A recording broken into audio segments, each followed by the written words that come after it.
I'm beginning to dig in this morning, you know.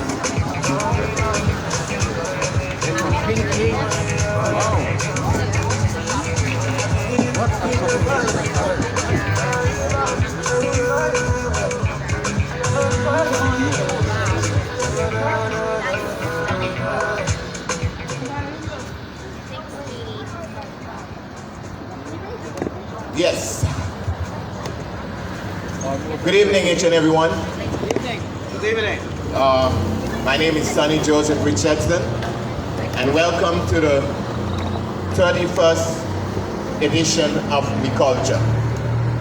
WeCulture is a platform that was created a while back, and what we do here is basically come together as a community and enjoy each other's company, as you guys been doing earlier on.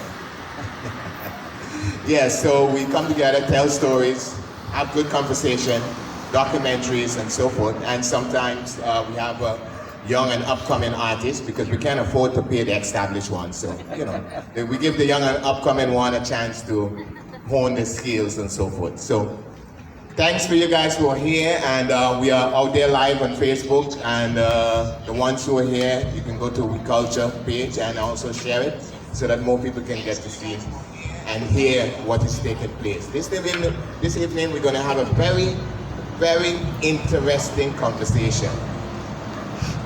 And before we get into all of that, I have my friends here from the iCulture drummers. We're going to be doing some drumming just to kind of like get you in a mindset of receptive of the information. Starting off with the heartbeat, and for those of you who are enjoying your glass of wine and you're in a nice relaxing state, and hopefully we can have a very informative and educative conversation. One of the things that we do at WeCulture, usually when we start, we like to go back, remember some of the ancestors, and give thanks for the opportunity to still be here.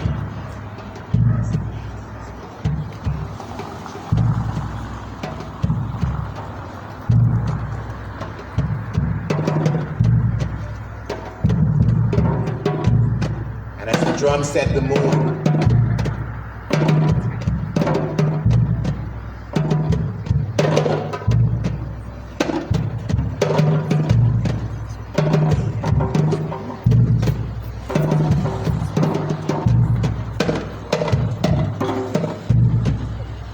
So the drummers are going to be drumming the heartbeat, or the Nyabingi style drumming, which is something that the Rastafarians does.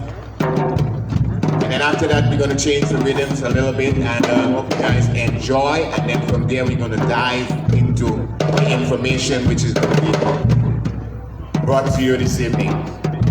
And after the presentation, hopefully we can have a nice interaction, whether it's via the media, Facebook, or those who are here and you receive the information, then we can interact with the presenter.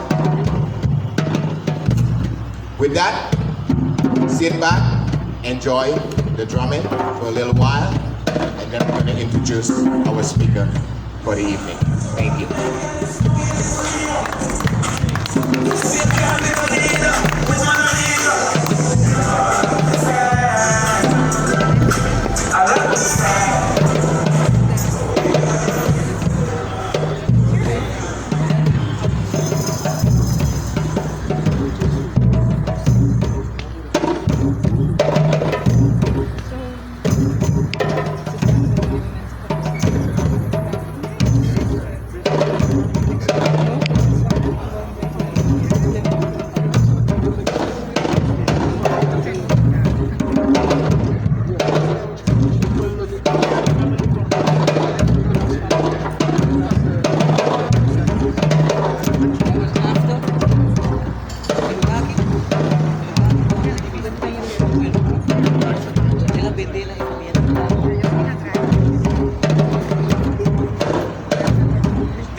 gezellig de hele tijd op de telefoon.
Yeah.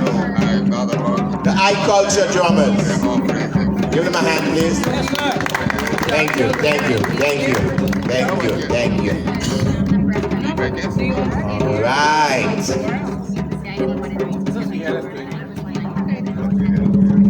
We got to deal with this event. We have to say something. Yes. One more time, the eye culture drummers. So, thank you, thank you. So we are going to be diving deep into some information this evening, and I like to refer to Denisio as the late great Dick Gregory, someone who goes into the archives and do the research. Now there are a lot of people who does that, but sometimes we rarely get the opportunity to get together and discuss the information and its relevancy.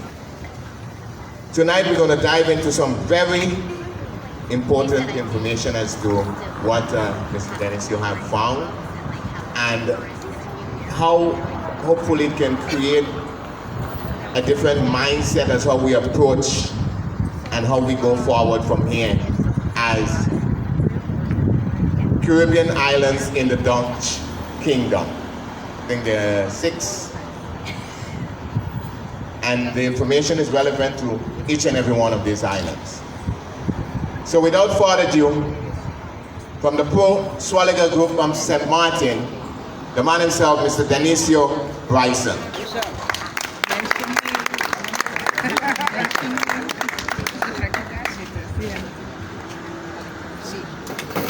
Good evening. Thank you for the kind introduction. I would like to say that my presence here on Aruba, I'm here on the invitation of a foundation known as Stichting Beulah by the lovely Miss Giselle Santiago, who is the president of the Stichting. She actually invited me to Aruba to whole series of talks about this particular topic that we're going to talk about this evening. I would like to also point out to you that I am a product of St. Nicholas. I have walked this street 100,000 times. As a matter of fact, my very first guitar I bought in here. This used to be a music shop, if you don't know. And this is where I used to come to buy my guitar strings by Mr. Nicolas, the owner of the store. So I have a lot of connection to this particular stretch here. Right behind you, there was a building. There is the building, it's still there. And that used to house the library. The very first library I ever went to was there. And I'm a bibliophile. I love books. I spent a lot of hours in that particular library right behind me. And that is where I first got engaged with, this thing of looking through books. I used to love wandering through the aisles. It wasn't a very big library, but to me as a child, it was a huge library. And I was a member. And you could get books there Monday, Wednesday, and Friday. And for many, many years, I never missed a Monday, a Wednesday, and a Friday of going to get a book at this particular library. In those days, Aruba did not have a TV station. We only had radio. So you had no other forms of entertaining yourself than reading.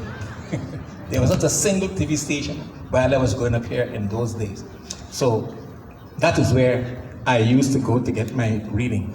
And another thing was that I look forward to the vacation, because in the vacation months, you were allowed to take out 2 books. So I used to look forward to July and August, because in those months, I could take 2 books every Monday, Wednesday, and Friday. And I would take my 2 books, and I would make sure I had them read, so I could come back on Wednesday, get another 2 books, etc. So that has led to a lifetime of liking to look into written things. And one thing led to another, and eventually I attended law school and became a jurist, what we call somebody who has a degree in law. So that particular background served me well for a long time, but doing the regular things that lawyers do, until one day something happened. And that happened in 2017. 2018. The government of the island right next to where I now reside, St. Martin, was deposed by the Dutch kingdom. The government was removed from office, and a Dutch Rijkscommissaris was put in charge of the island. And that drew my attention. I said, how is it possible that 65 years after we were supposedly decolonized, somebody living 10,000 miles away can remove an elected government from office and impose somebody from someplace else who no one elected to run the island? I said, how odd is that? At about the same time, I was working in government at the time as an advisor in parliament to a political organization.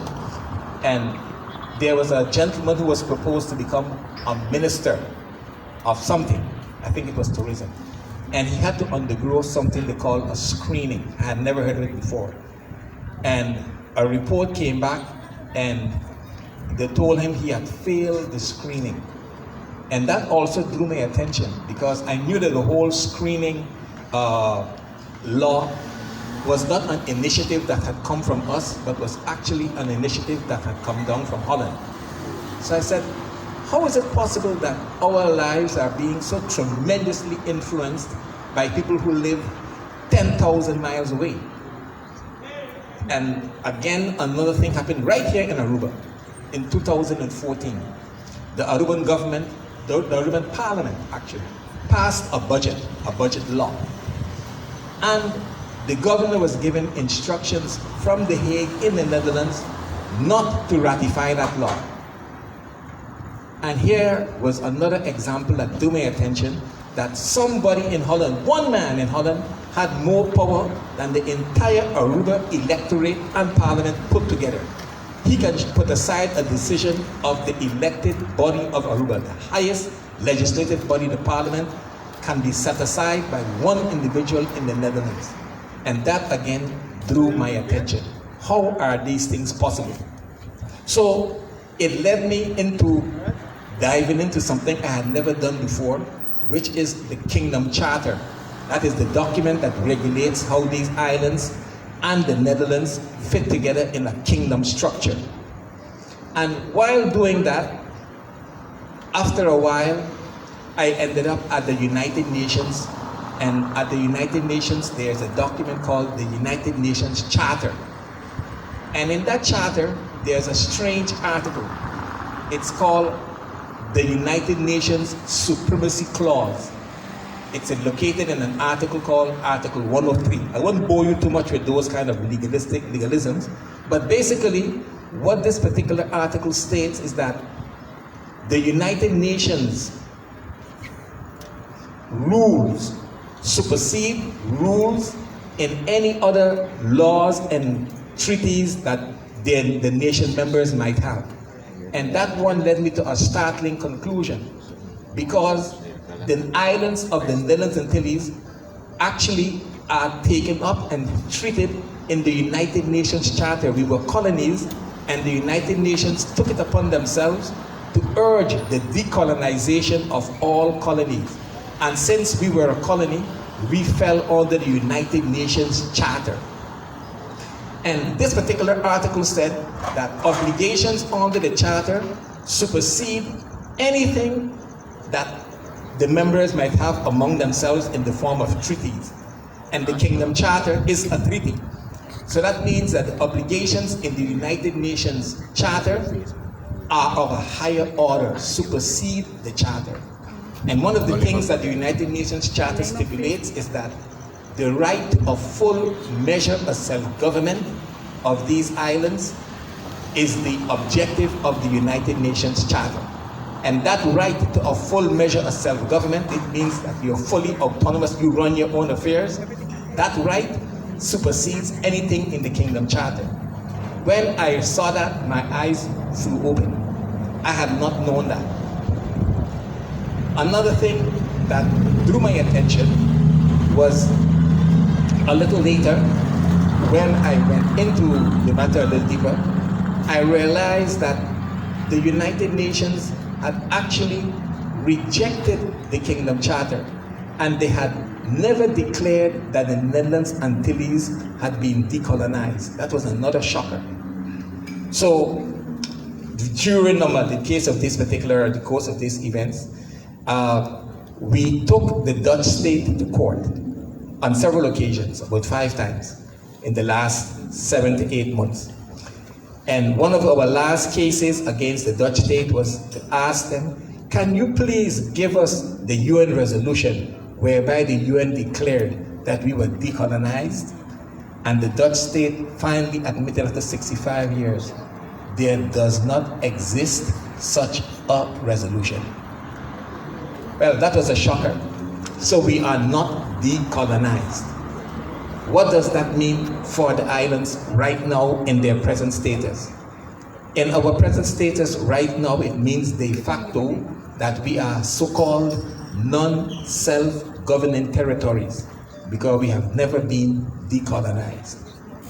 Why is that so important for us today? Well, I will tell you very quickly. As a non-self-governing territory, we still fall under the UN Charter, Article 73 to be exact. And Article 73 imposes on the administering state, in this case, the government of the Netherlands, a series of obligations. And among those obligations are, inter alia, the obligation to ensure our social, economic, and our political progress. Which means, in other words, and the Netherlands are aware of this, and this means, in other words, that in this particular instance, where we are suffering the effects of COVID and facing a very, very dire financial situation, we actually are entitled or can claim, that is what I believe firmly, that we can claim economic assistance from the Netherlands under this particular provision of Article 73, but not as loans and not with the onerous positions that are currently being imposed on us. And that this particular situation requires and gives us the right to assistance from the Netherlands on the totally different conditions that we are presently facing. In sum, to sum it up, we are actually in a very favorable position if we know how to exploit and use this information correctly. And the reason why I say that is because the United Nations just about 6 months ago issued a new resolution which it took annually.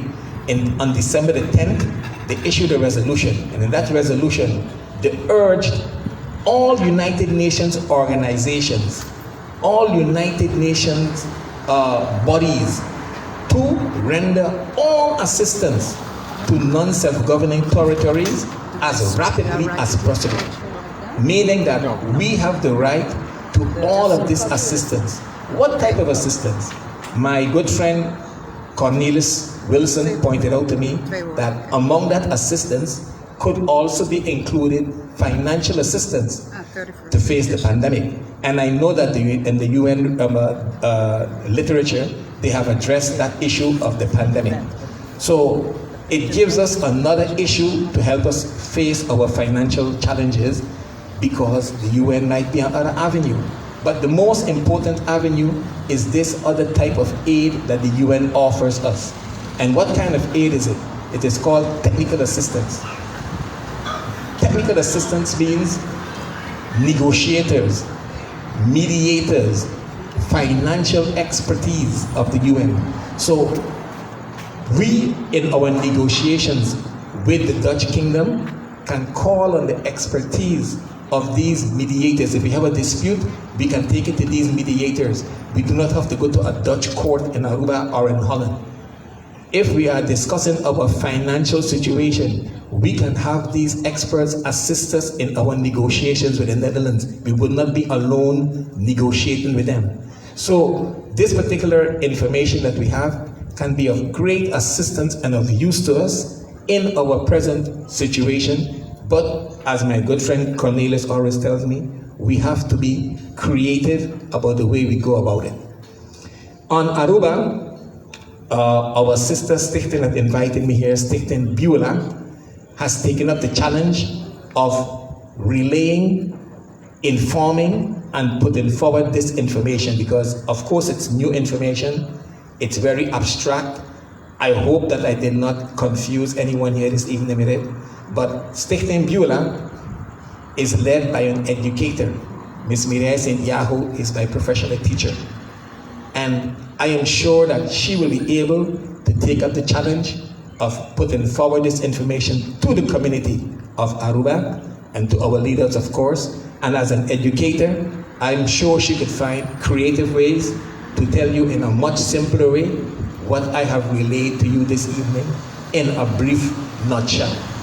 So without much further ado, I would open the floor to you, the public, anybody who has a question, because I know this is totally new to you, and you might have something you might not have understood.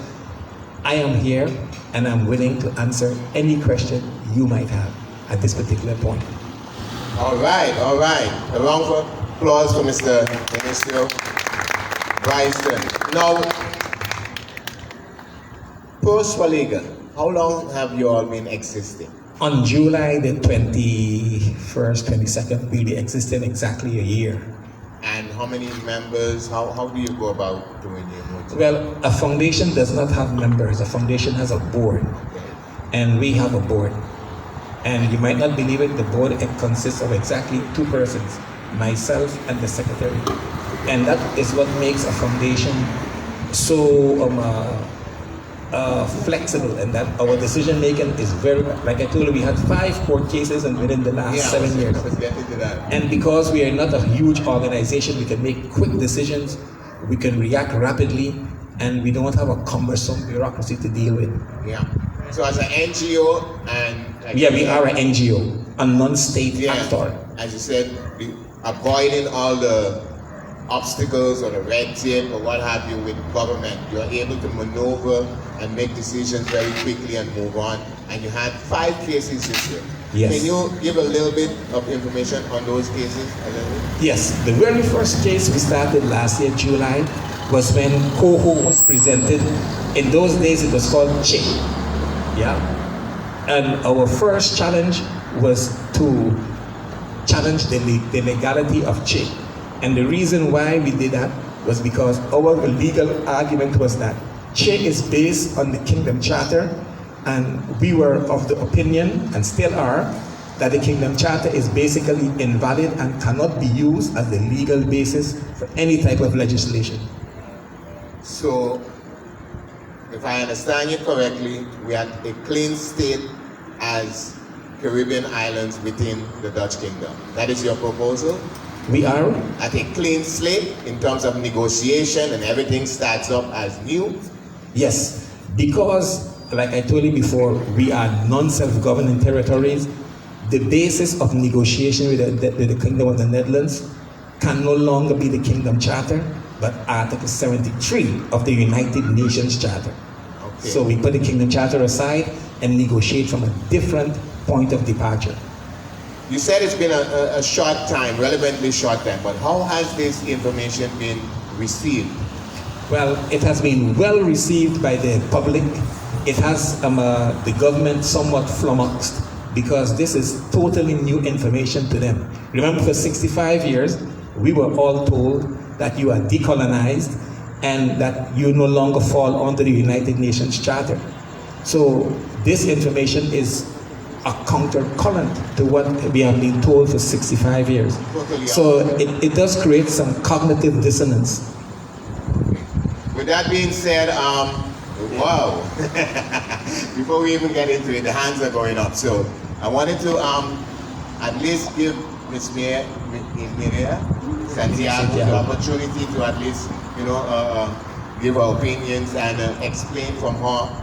And, talk about your organization, your NGO organization also, if you guys doesn't mind. Right here. You can stand on. Anyway, feel free. This is a community conversation, so feel free. Okay, good evening, everyone. Good evening. Good evening. The foundation, Beulah, was founded in 2011, and our main goal in those days was to educate people. There was a TV show called TV Teach, and we would make sure that books would be promoted. We'll make sure that the internet was used in a way so the parents would be able to educate their children, help their children with their education. But we would also give out information about studies, where to study, where to find the information for you to help your child that's in the Caribbean and wants to study abroad, wants to study in the US, wants to study in Holland. So that was our main goal in the beginning. But through those years, everybody changes and everybody develops, and teachers are known as lifelong learners. So one of the things that I picked up was studying law, and through studying law, I started to help certain people through my foundation that had certain problems with school boards or other situations where they had to write official letters. And that is how, little by little, our foundation grew into a organization that actually helps the people that are in legal need. Remember, we don't have an ombudsman, we don't have free legal service in Aruba, so it's very important for us to offer this type of service. In 2016, I took a trip to Bonaire to attend a seminar which was organized by Losquier Bonaire Bank. And that was the first time that I heard about the non-self-governing territories, and the first time that I heard that our islands were not decolonized. So coming back to Aruba, I started to do some research on it, but it wasn't enough people who talked about this, enough people who knew about this. So my only contact was James Finis from Bonaire, and he, he pointed out Article 73, and I started reading it, but it's hard to comprehend the first time because you really need to talk to somebody about it. So a couple of months ago, I just received a call out of the blue from Hubert Cristina.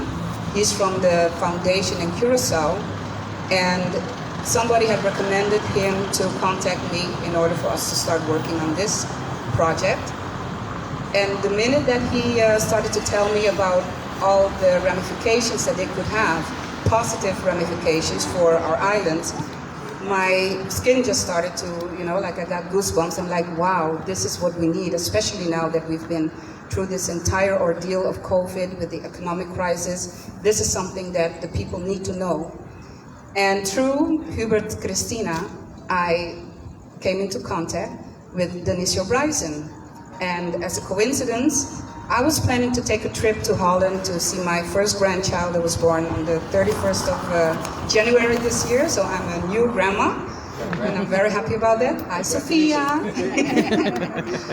And yes, sometimes there's divine intervention.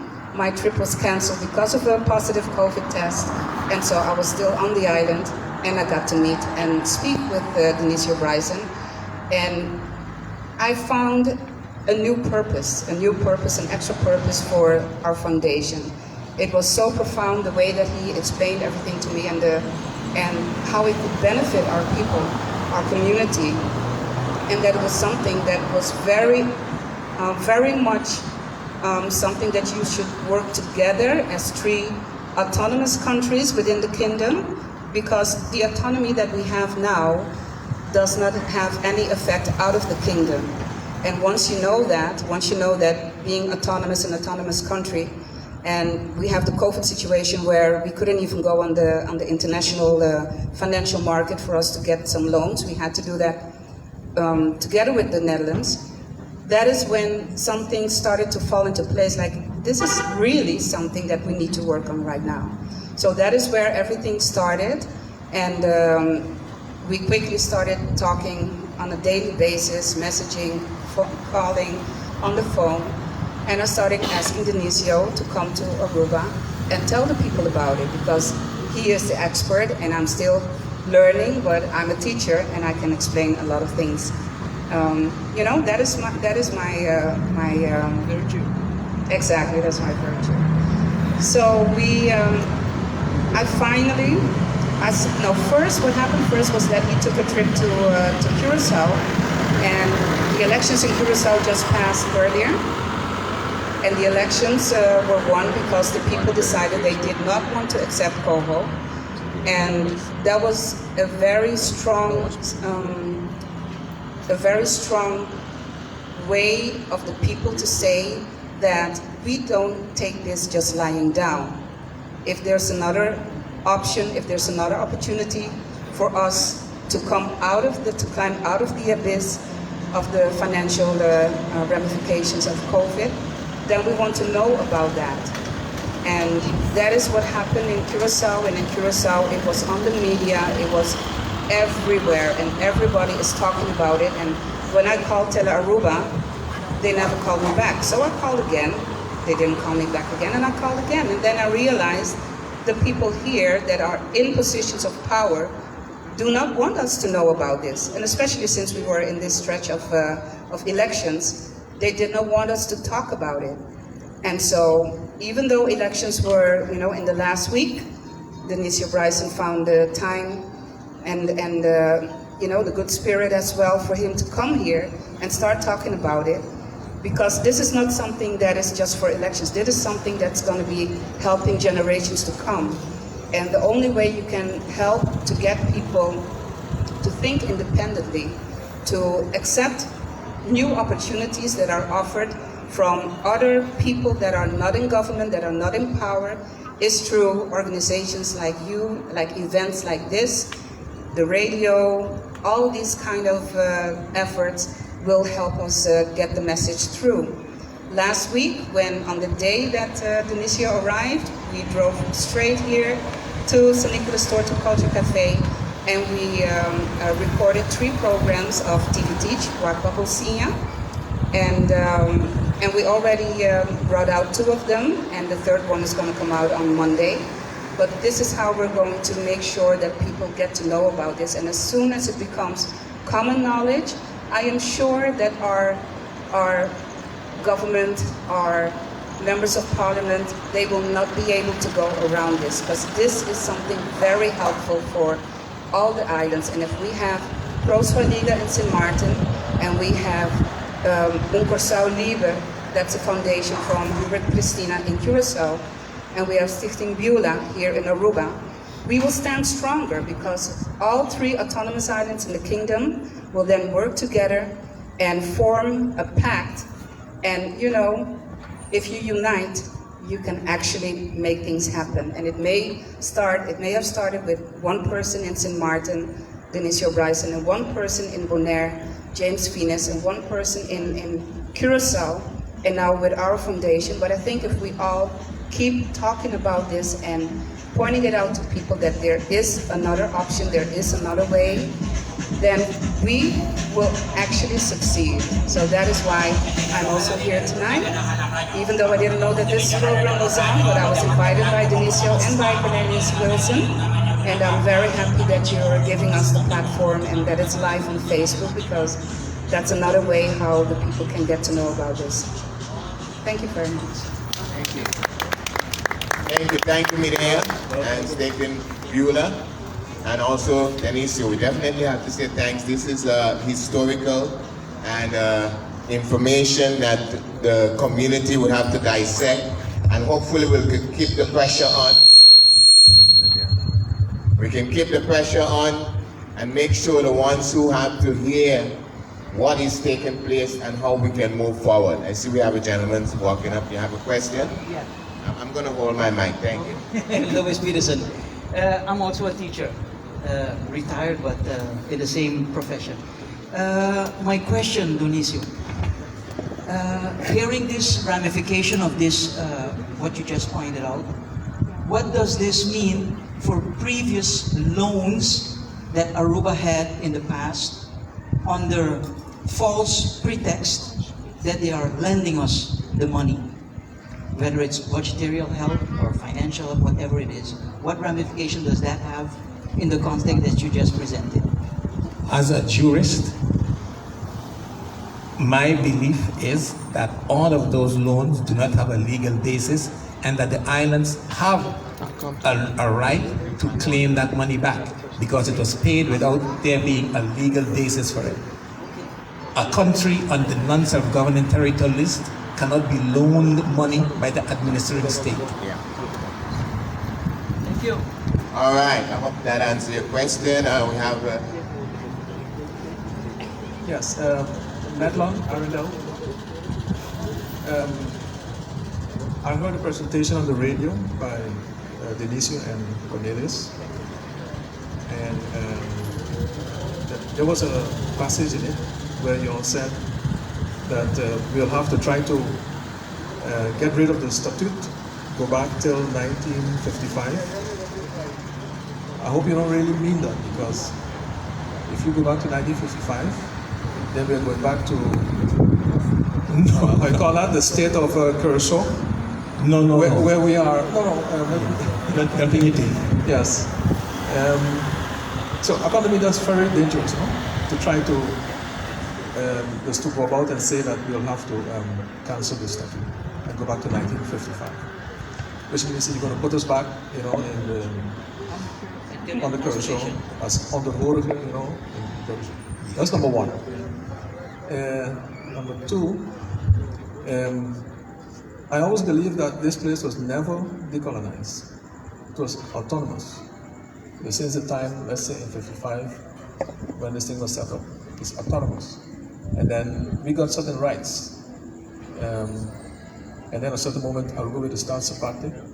Now I'm going to talk for Aruba. And there's with self-government, etc. And also, so we'll have our own financial system. We are so-called autonomous, so our financial system, we have to take care of our income and also take care of our the whole government financial administration, right? So if you need money, you will have to borrow it, and of course you have to pay back, you know, with a certain percentage, etc. Even from Holland, because you are autonomous. According to me, if you did not want to be autonomous, they had to tell Holland, no, I want to remain, like how Bonaire, etc. The best is now is on the Holland. And I know in states, in all countries, where there are different levels of government, you're going to have a tax system that when you collect tax, you're going to name it a part, and the other part will go to the federal government or to the state government. So that's not happening in Aruba. So according to me, it's one household we have here. If you want free money, then you have to change the whole constitution, especially the financial part of it. So how do you see this? If you want to cancel, if you want free money one way and being independent, economy is very difficult. Yeah, those are very good observations, and I could explain all of them very quickly. The reference to 1955 was probably in the context of all of the loans that we got from the Netherlands going back to 1955 will have to be reviewed. The Kingdom Charter, I'll explain you exactly how you should understand what happens to the Kingdom Charter, and I'll give you a very simple analogy. Take the analogy of a man who is married to a woman 20 years. All right? They have children, they have a house and everything together. And it is discovered that that particular woman he's married to was not divorced in the country from which she came. Suddenly his marriage here is null and void because you can't be married twice. But you don't go and divorce the lady and disown your children. What you do, your marriage cannot exist because you cannot be married twice. This marriage here is put on a kind of suspense, yeah? Until your wife goes back to her country, gets divorced, and then your marriage lives. Since we were never decolonized, and we are still a non-self-government territory, the Kingdom Charter has to be put on pause until we are decolonized. When we are decolonized, then we could relive it again. Because you cannot be on the non-self-government territory list and also part of a kingdom. Two of them cannot mix legally. And we know the Dutch kingdom is a kingdom that abides by international law. And on the international law, that is what is going to be the case. You cannot be a non-self-government territory and form part of a kingdom at the same time. But the whole point that I want to explain is this. These particular situations that you brought up, right? They do not have to mean that we have to go back to 1955. What it means is that they have to be redressed.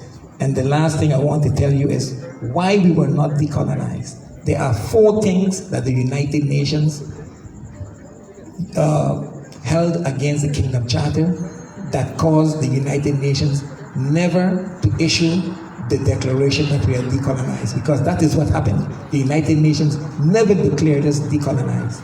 4 reasons. Always keep them in mind. 1, the governor. In 1955, at the United Nations, they told Holland, if you have given these people autonomy, how can you have a governor appointed with all of that authority over them? That is in conflict with autonomy. Number 2, they went to Article 44 of the Kingdom Charter. That article requires the islands to get Holland's permission to change their constitution or their legal system. The United Nations pointed out again, that particular article is in conflict with a full measure of self-government or autonomy. You cannot be autonomous, you agree to that, and still have to ask somebody for permission to change your legal system or your constitution. And then they move on to Article 50 and 51, the higher supervision articles. Those articles, the United Nations pointed out, are incompatible with a territory that has achieved a full measure of self-government. And those are the reasons why the United Nations refused to declare that we were decolonized. Okay, I agree with you. I also heard those 4 points on the radio. But I will then suggest, stop saying, let us suspend the statute and go back to 1955, but just try to renegotiate those 4 points. Yes, but Yeah, that is a possibility. But you must agree that the problem is that the legality of it. If you are not decolonized, you cannot be part of a kingdom, because the point of departure of the kingdom charter is that you have been decolonized. I know that there can be some issues about it, but the bottom line is that that kingdom charter as it exists today has to meet United Nations standards. And as to the information that you discover, it does not meet those requirements. No, it does not. Okay, Mr. Wilson has some information to share. I can hold you. Oh, make it short. No, then I don't want to. We can't go to this way. No, go ahead, Mr. Wilson. I'm Cornelius Wilson. I'm part of this, and I get excited and aggravated any time that incorrect and insufficient information is given. Let us understand the essence of this all. Article 73 of the Charter of the Charter of the United Nations states that the member states of the UN consider these particular things that the member states of the UN want done and grants towards territories that are not self-governing. Forget about autonomy and all those things that just create confusion. Let us deal with exact what the UN says.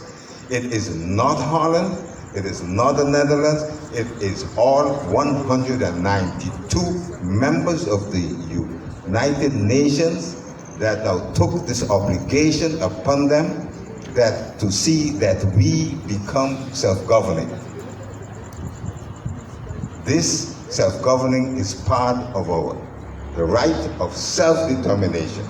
You can determine not to be self-governing. You can determine to be a complete part of another country. That is part of what the United Nations grants us as self-determination. All these things you have not been told yet. That is what you have to understand. Now, so it is not Holland. What the United Nations membership did was appointed one of them, one of their own, one of their members. You be the administrating power, and you report to us the progress that are made. You are doing this for us.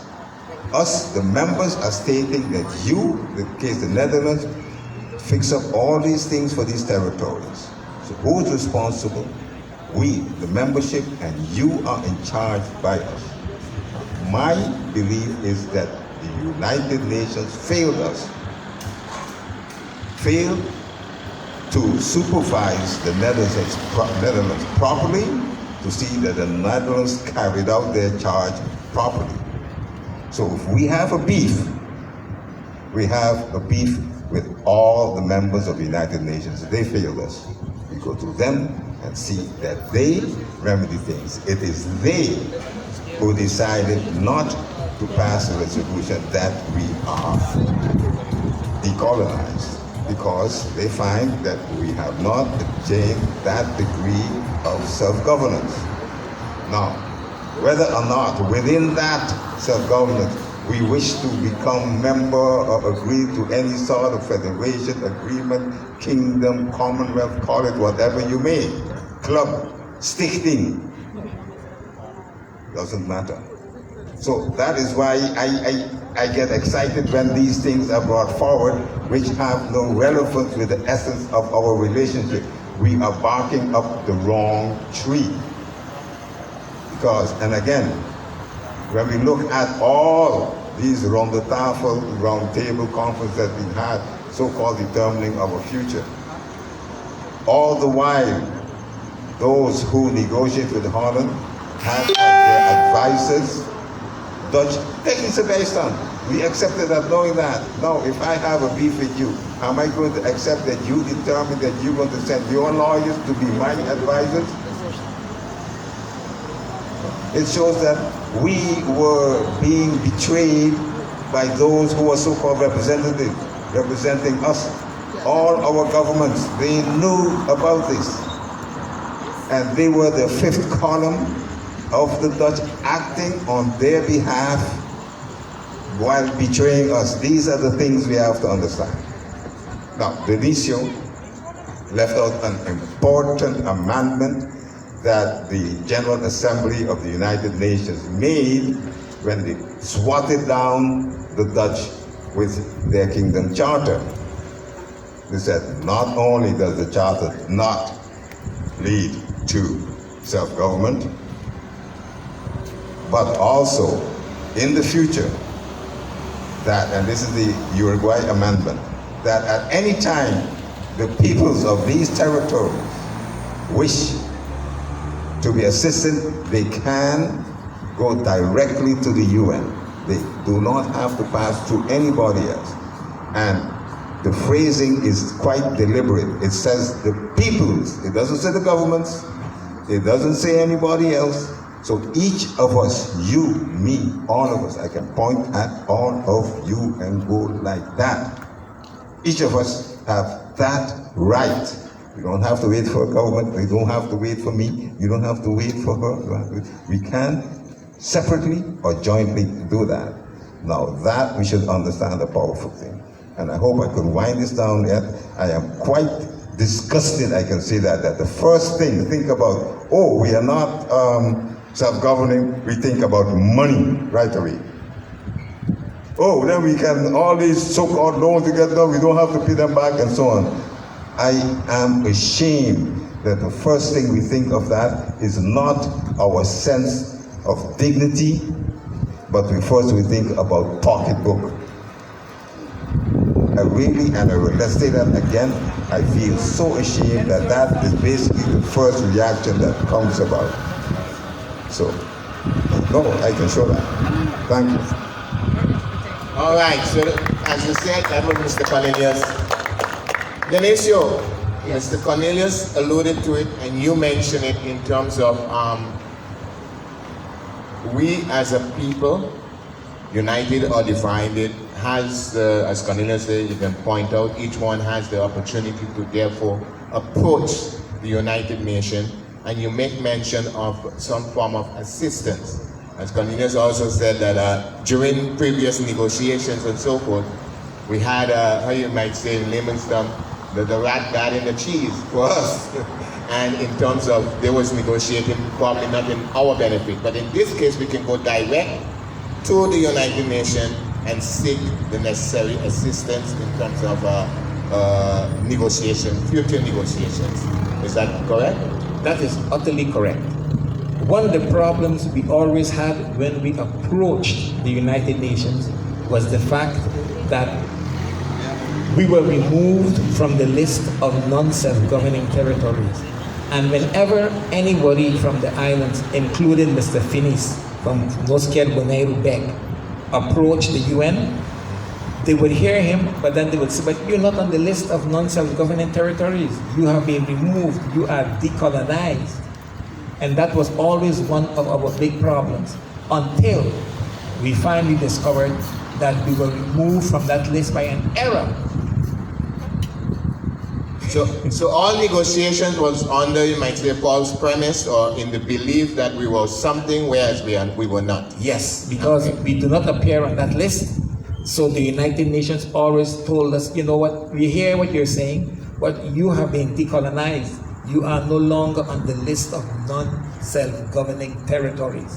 And that is what we have discovered was an error. We belong on the list and we have been removed due to what we call a classification error. So we didn't meet any other classifications of the so-called list. Can you mention what are the criteria of those lists? The list was made up, it had 4 categories. The first category was what you call trust territories. Since we are not a trust territory, we could not fit in that category. The second category was the category of Southwest Namibia. Obviously, we are not Southwest Namibia. The third category were the categories of territories that the United Nations itself had declared were non-self-governing. We did not fit into that. And the last category was the category of non-self-governing territories on which the administering state was reporting. Holland was not reporting, so we did not fall into that category either. but we had not been declared fully self-governing by the UN. And because they didn't have a category for us, we did not get on the list. So the list had 4 categories, and we could not fit into none of those categories because of the way the list was made up. Okay. And that is why we were left off. Not because we were fully self-governing, but because of a categorization error. We didn't fit into none of the boxes, I see. but we belong on the list. Great. Mr. Okay, here comes Mr. Network. Mr. Medlin, no, you told me that you had one more. You wanted to add one more question. Okay, my question is, let's talking about decolonization. To what extent is that independency? For instance, I'm thinking if that means, let's say, a lot of independency, and I'm not talking about Aruba, no, I'm not talking about St. Martin, or perhaps it goes for Curacao also. If Aruba got to become independent, or very near to being independent, we're going to get problems with Venezuela. So, No, we're not. because in a way, I'm thinking further than only money. No? I'm also thinking about our geographical situation. That Venezuela, claim Aruba many times in the past. And this will be a nice chance for Venezuela if we are practically independent, for Venezuela and come and grab Aruba. Well, if we are decolonized within the context of the kingdom, we are still within the kingdom, but we are decolonized according to the United Nations standards. So we won't have any governor anymore, we won't have Article 44 anymore, and we won't have no higher supervision anymore. We would resemble very close an independent country, but we will be still part of the kingdom with Dutch passports, etc. But with those control mechanisms that allowed what happened in Statia, allowed Holland to roll back and give a Kabe. There will be no more Kabes. You won't have any more skin. A Kabe means basically an order in council where the Dutch government can issue direct instructions to the governor not to do something or to do something on the island. When those things have been removed, you'll be resembling very closely an independent country, but you would still be in the kingdom. But the kingdom charter will be then in compliance with the United Nations charter. But we will be still part of the kingdom. All you'll do is take those 4 things out of the kingdom charter. Clear enough? All right, you wanted to dive in deeper again? Yeah, maybe I can. No, I try to explain to. Well, the rest of the audience would like to hear what you have to say also. All right. Trying to explain to the questions of Metno. The thing of what the United Nations states as. Sorry, I turned my back to you. I apologize. What the United Nations states as self-government or non-self-government concerns, you could add to that internal self-government, which means all matters within your territory that are governed by you. Of course, all in our world now, all territories have matters that go beyond their borders. Now they're in association with other entities, other nations, countries, or one country, if you wish. You can reach agreements that within your associations, you have certain arrangements, but within that association, each has their own self-government. So that is how I believe you should understand it. And the threat of Venezuela, or for that matter, if you wish, the threat of Klein Curaçao or Klein Bonaire to annex us, as if we are some cream or the other. Remember when I started out trying to illustrate to everybody, I tried to have that understood, that this is a commitment by the total membership of the United Nations to us. So they are also committed to our territorial integrity. So if Venezuela or Climbonera wish to annex us, then they will have to face the full force of the United Nations membership, and we should have the full support, the full umbrella of defense of the United Nations. In fact, they will be censured being themselves a member of the United Nations. So rest assured, you will keep your passport and you will not have to run Spanish.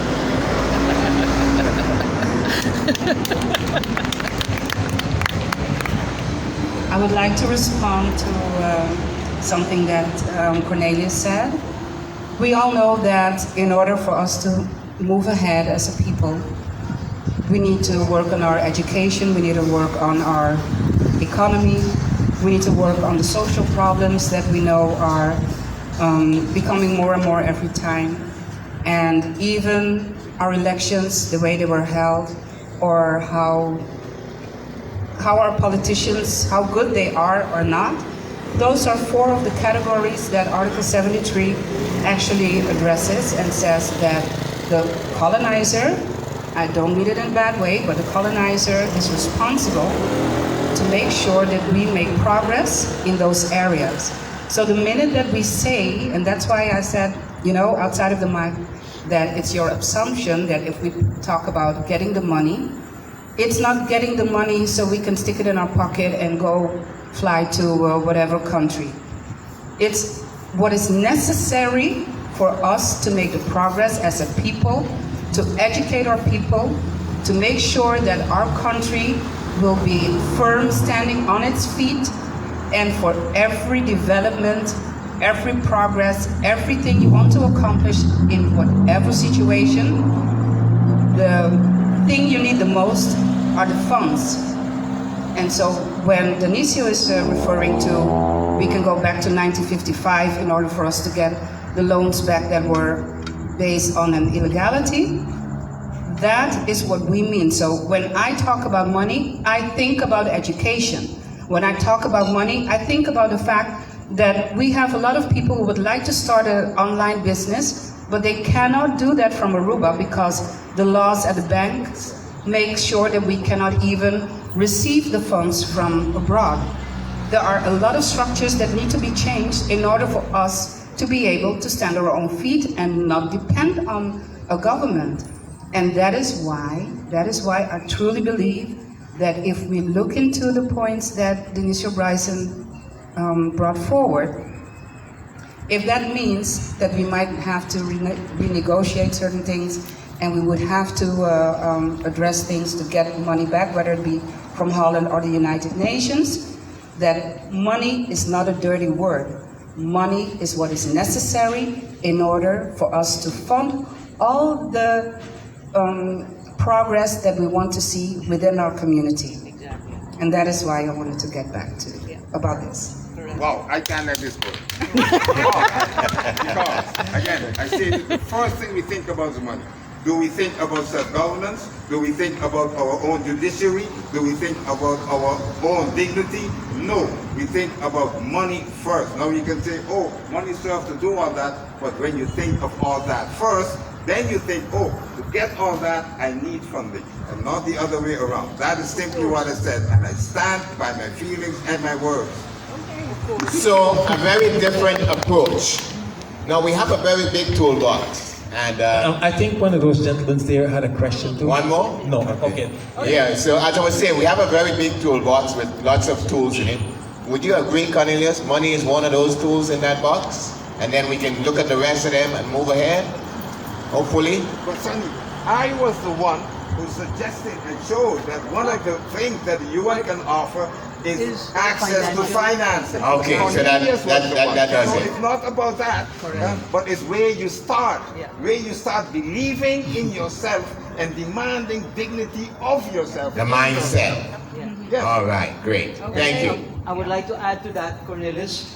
It's about identity. Who can really say what our identity is at this moment, after so many years of being colonized?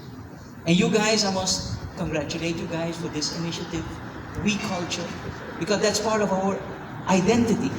we need to establish an identity. And to be able to do that, we need to educate the general public. So we have a very huge task in front of us to form this identity that we never had. I've traveled a lot these last years. Up until last week, I was abroad. And I'm always confronted with the question, who am I? Because I am also a victim of the lack of an identity. I can congratulate, I lived about 4 years in St. Martin also with my project. And St. Martin people has an identity. Where did I recognize that? If a foreigner comes to St. Martin, if he doesn't learn to speak the English, he won't be attended. Is that right or not? To some extent. To some extent. And that on Aruba, we don't have that. We get Filipinos come in and we want to speak Filipino. We get the Spanish come in, we speak Spanish. We get the Haitians come in, although the Haitians is a very exceptional situation group that they adapt very quickly. But when I travel, I find myself questioning myself, who am I? Cornelius has an answer for that. Okay, perfect, thank you. Yeah, this is all part of what we culture is about. Let's hear you. Now, I assume when you say, Louis, who am I, that you're not talking individually, you're Exactly. talking as a people. Exactly. Unfortunately, this might be long, but you have to go back in that our islands are called ex-colonies or even colonies still. We differ from the traditional, the classic colony. The classic colony was before it was conquered by the colonizers, was already a society, already a country, a land, a nation, call it what you will. Whether they were terrible, oppressed, non-democratic, and all that, be it as it may. But they had a long history of being formed. They were a nation, as you would say, they had identity. With these islands here in the Caribbean especially, it's not the case with the islands in the large ocean, in the Pacific. It's particularly here in the Caribbean. When the colonizers came, they killed off all the original inhabitants about it, and then populated it with slaves they brought in mainly from Africa. So we are an artificial construct. We have no past beyond slavery. We were from the ground up built upon and formed upon slavery, upon subjugation, about somebody being over you. And that has permeated, formed our psyche, our society. Now bear that in mind. So this is a kind of long answer. So what we are doing now is forming that on our own without being pressed upon us directly by one or just general oppressors. And that process now is going on rapidly. We're not having the hundreds and maybe thousands of years as other countries have had to form that.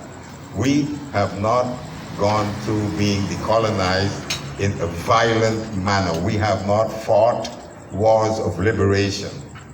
So that part of formation of a joint identity is lacking to us.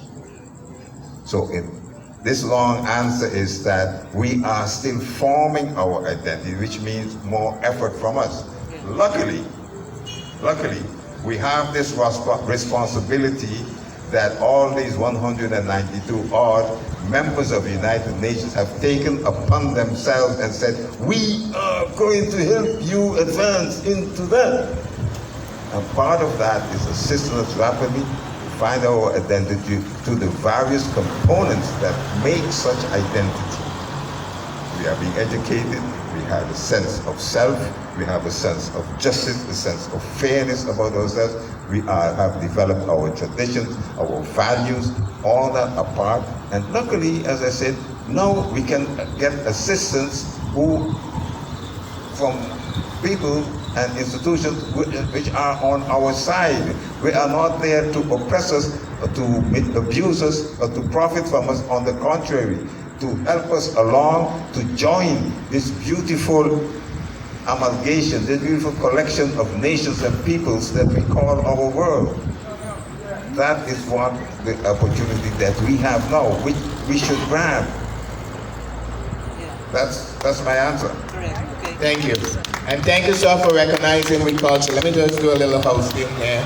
We Culture usually take place the last Saturday of the month.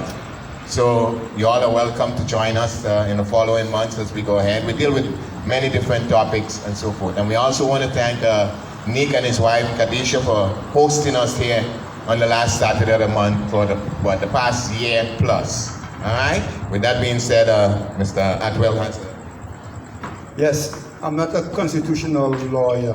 I don't know much about the statute and all that. That's not my thing. But culture and identity. I know a bit about culture and about identity.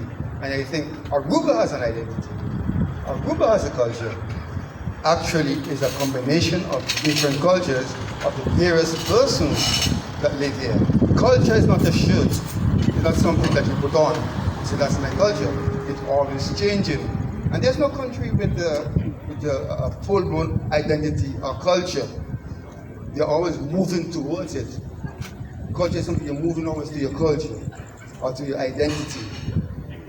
Right? I won't say much. I won't say more than that. Just that. So Aruba does have a culture and an own identity, whether it's Carnival, or Diagai, or Dande, or Pambati, or Johnny Cake, or whatever. They all combine together. We culture.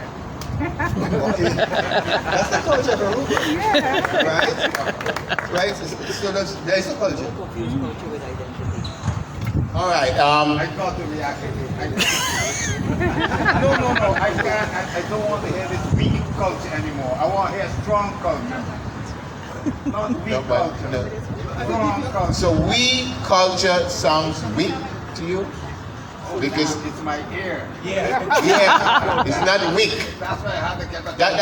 Yeah, it's not weak. And as an elder, I have to respect you and probably give you the mic. But before I do that, I have to correct you.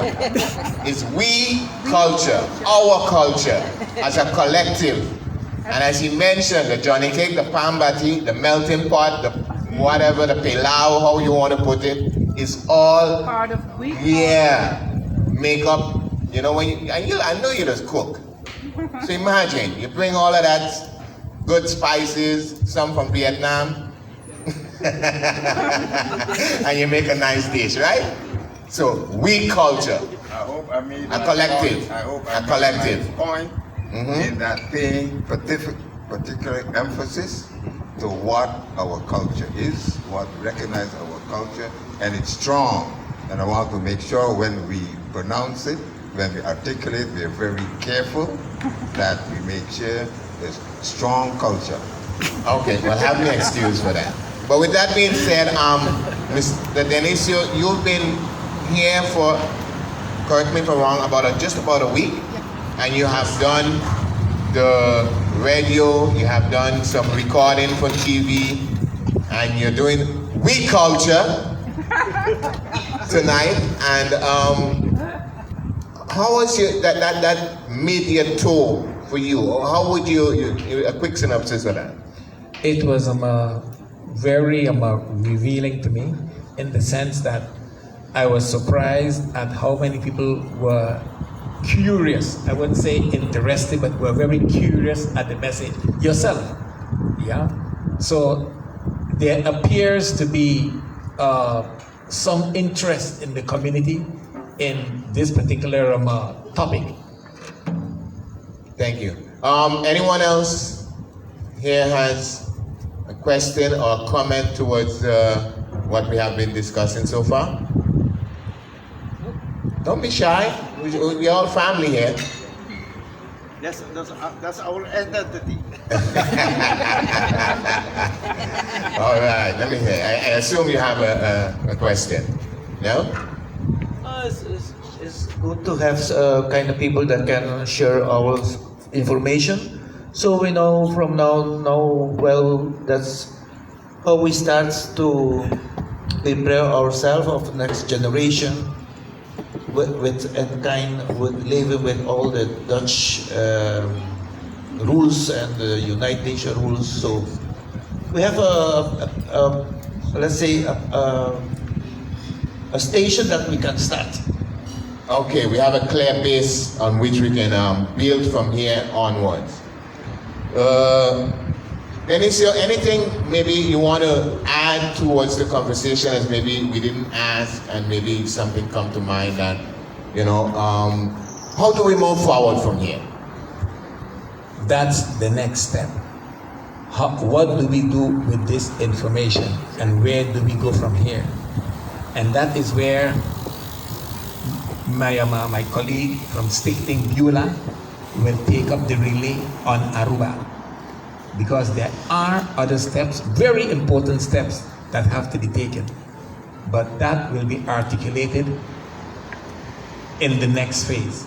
So what I try to do specifically, I try not to overload people with information at one point. So tonight we discuss phase 1. There is phase 2, and that is where Stichting Beulah is going to step in and be active.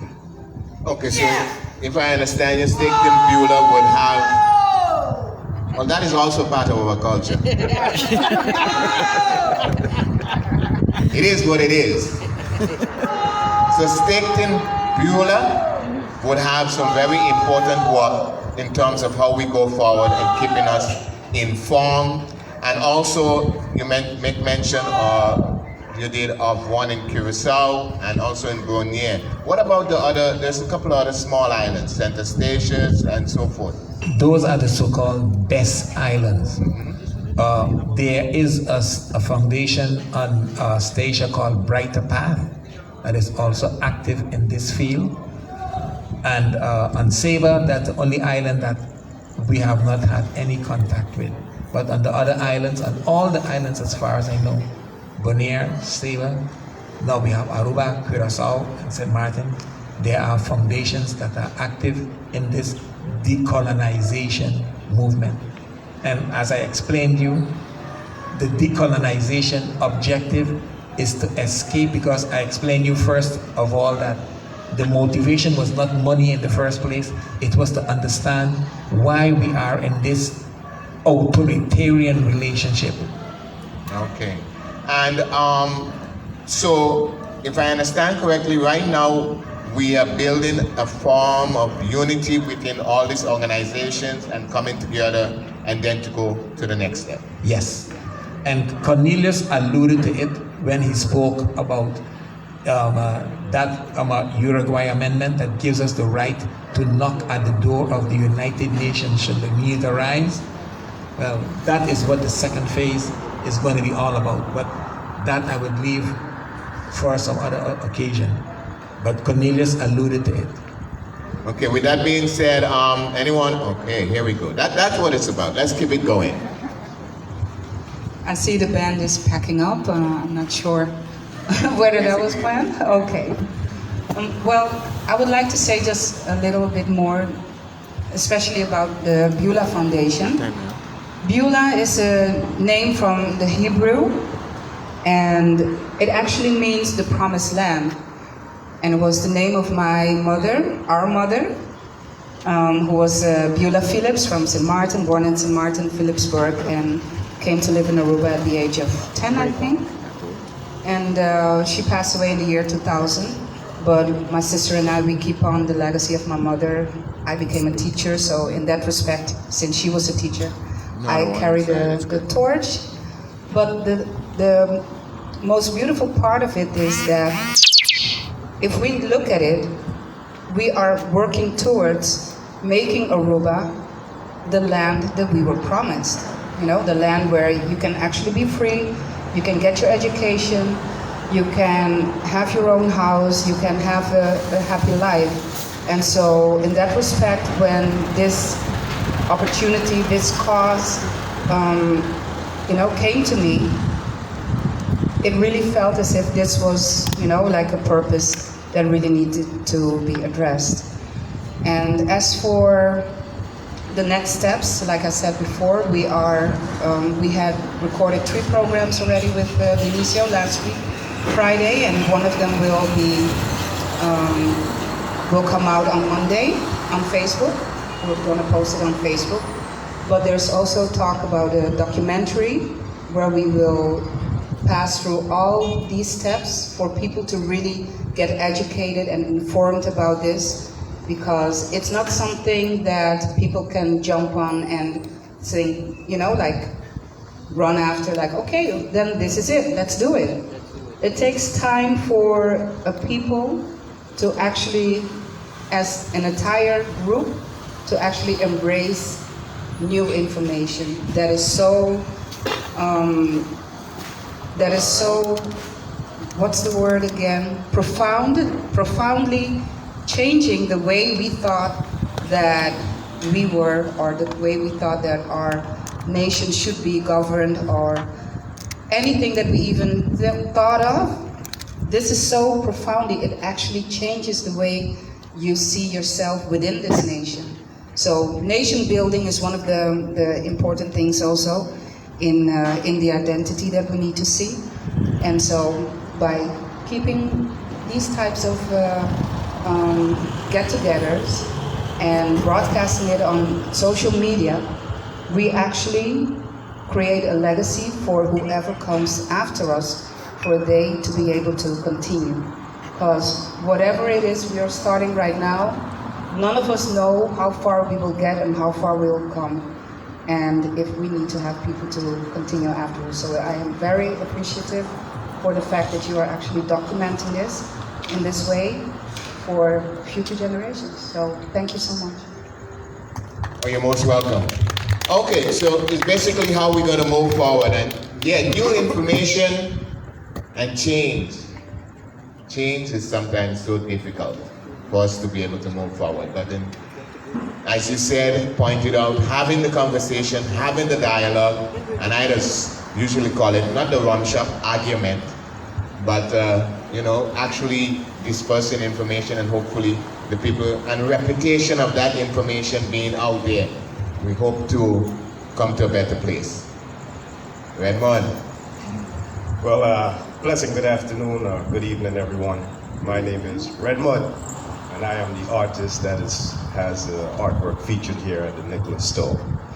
So I want to say thank you to our visiting guests. Thank you to Sonny. Thank you, Mr. Cornelius, and everyone here for the plethora of knowledge. I often share with my partner my love of Jeopardy, and what I did in school and my experience in the military in the United States Marines. I did U.S. history and government and trade and unionism. Those were my college courses. However, I did not complete college or anything like that. And I favor adult education. Right now I have conversations with my parents living back in Aruba, and it seems like all the adults at a certain age went back to church and did not go back to school. So there's nothing wrong with adult education, and I thank you for the education that I received this evening. And that education may not always be learned as you need to go back to college or whatever. It can be learned right here and engaging in your community, engaging in events like We Culture. It has taken me a long time to catch up with Sonny and all his invitations over the past year. However, I've been coming now, and as I see what actually happens in my last time I was here and now this time around, I will always be a part of We Culture and ready to receive this plethora of knowledge. Now my Jeopardy skills will be increased in the area of the Caribbean, and in not just history or U.S. history and government, but my Caribbean history and my Caribbean roots and our culture and We Culture. Thank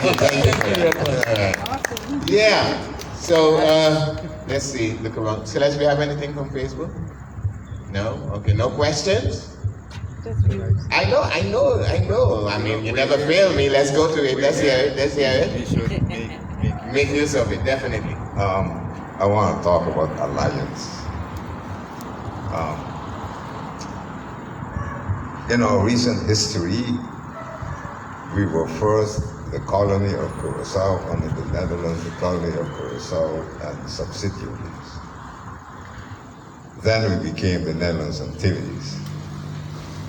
Then Aruba broke off from the Netherlands Antilles, and then later the Netherlands Antilles broke up completely. One of the reasons of that was just the history of colonization and the way the colonizer went about things about which we are so familiar with. Divide and conquer, or divide and rule. So there were actually artificial divisions created between us. And if you read back when I said that we were artificially created, this was part of it. Now comes a situation where we are equal. We get equal, same assistance. We face equally same opportunities. We feel equally same problems. Now we are not lumped together forcefully. We are not forced to be together. But now is the chance on an equal voluntary basis when we recognize that we share all this, and most of all another we share some past, but we share a future together that would make it so much brighter, so much stronger than if we just remain apart again. So I would like for us all to realize our communities were actually never apart, but it was difficult to maintain that cohesion. Now is a great chance, not only through the social media and the electronics, but particularly through recognizing what and who and where we are in this world, and that great, how would I call it, a great gathering of nations have put it as their obligation to assist us in joining and to make our future with us. We should do that. We should recognize that and make alliances so we can make ourselves even stronger and make our resources even greater. Okay, I didn't shout or anything like that. Yeah. So with a clean slate, equal opportunities, and without being from one which was, as I put it, created and enforced upon, but total equality and how you say, voluntarily uniting to move forward. Alison, you have a question? No comments? Okay. My boss? Okay. With that being said, and when I was introducing Dennis, I referred to him to Dick Gregory, because it takes a lot, and I know you spend a lot of hours behind a computer digging, and you make mention in one of your radio programs that you have the minutes from, was it 65 or 55? 55. 1955. Is that something that you would make public, or someone would have to approach you to get those minutes, as to bring, probably, if they were to take the time to go through the minutes of how the United Nations and Holland, if you would call it a negotiation, that's what it was? Yeah.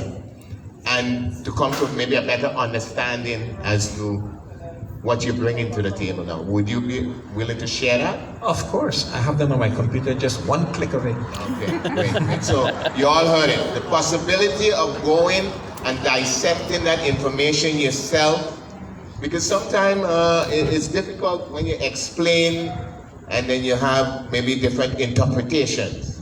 Yeah. It's quite revealing when you read what actually took place during those meetings a long time ago, 1955. I enjoy reading them because, first of all, its history, and number two, it relates directly to what's happening today. It explains what is happening today and why it is happening. It explains why Holland can give our governor an instruction to not to sign our budget. Those documents explain where that came from. So when we shout out, what was the label? Bas de Noscas? Bas de Noscas. We no boss. You realize you have a boss over us. You realize why you're not a boss, and you see the documents, how this particular thing came into being. Yeah. And I must tell you one thing: the United Nations were quite harsh and critical with Holland concerning the Kingdom Charter. They did not believe in anything Holland told them because they saw through it as a control device, a way for Holland to maintain control over the islands. And unless you read those minutes yourself, you will not understand just how critical those countries were of the Netherlands and this Kingdom Charter.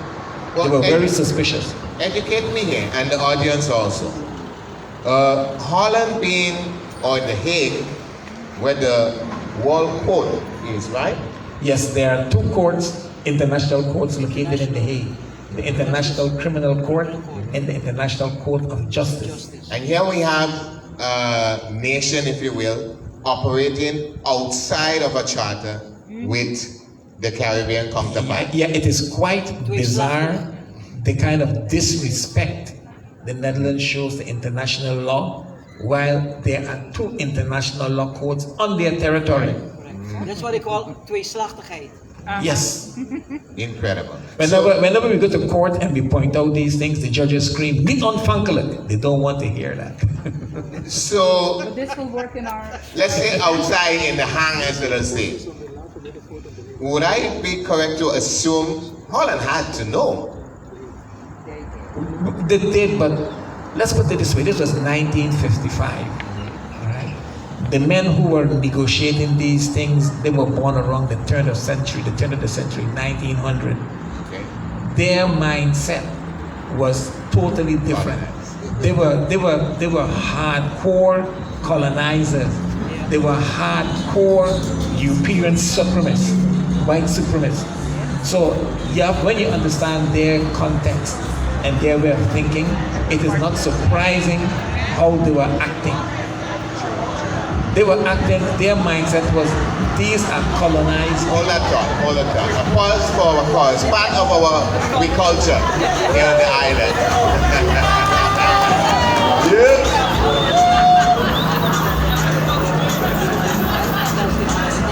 Yes, please. Yeah, the European countries that colonized, and Cornelius referred to this in his talk about we being an imported culture. They had a very low opinion of peoples and their colonies. And they felt that they had a God-given right to rule over colonies. So that explains part of the mindset that created the present situation we are living in. It was created by people who felt that they were entitled to rule over what they considered inferior peoples. Very deep, and to kind of like place yourself back in those times and somewhat, as you say, when you go through those minutes, you kind of like put yourself there and relieve some of maybe the approach that was taken, and then you come to an understanding as to where we are now. Yes. With that being said, if anyone else have something, if there is nothing else, we'll have to leave it there. And nothing else left for me to do but to thank Benicio, Mr. Cornelius Wilson, who I always look up to, and we have had our different... I'm smaller than you? Yeah, but in different ways, You know, let's call him the firecracker now. The name Anthony Gaio gave him. And for those of you who doesn't remember SNAP, we had many of these meetings, and we have touched on many different things over the years. Ms. Mireya Santiago, thank you for the initiative, and we are definitely appreciative of the fact that you were able to bring Mr. Denisio and connecting the dots. And being, we also want to say it was a pleasure for us to be able to share, you know, and having it documented and people can go back and look at it and therefore move on forward. Denisio, the floor is yours, your last words, and then we can close out. I just want to say thank you again to Mireya and Stichting Beulah for extending the invitation for me to come to Aruba and be able to share and enjoy this evening with you. Great. Pro Swaliga, right? Pro Swaliga. Swaliga is the Indian name for St. Martin, land of salt. All Swaliga. right. Salt fun. Exactly.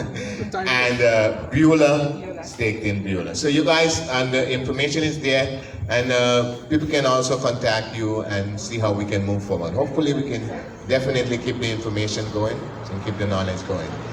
Nick is not closing up right now, so feel free, have a drink, and sometime let's say the best thing or the best results that's come out after the meeting, right? It has been many a times after the snap meeting, we stay out there longer than the meeting. Take care, have a good night, safe journey for those of you who heading home. Thank you.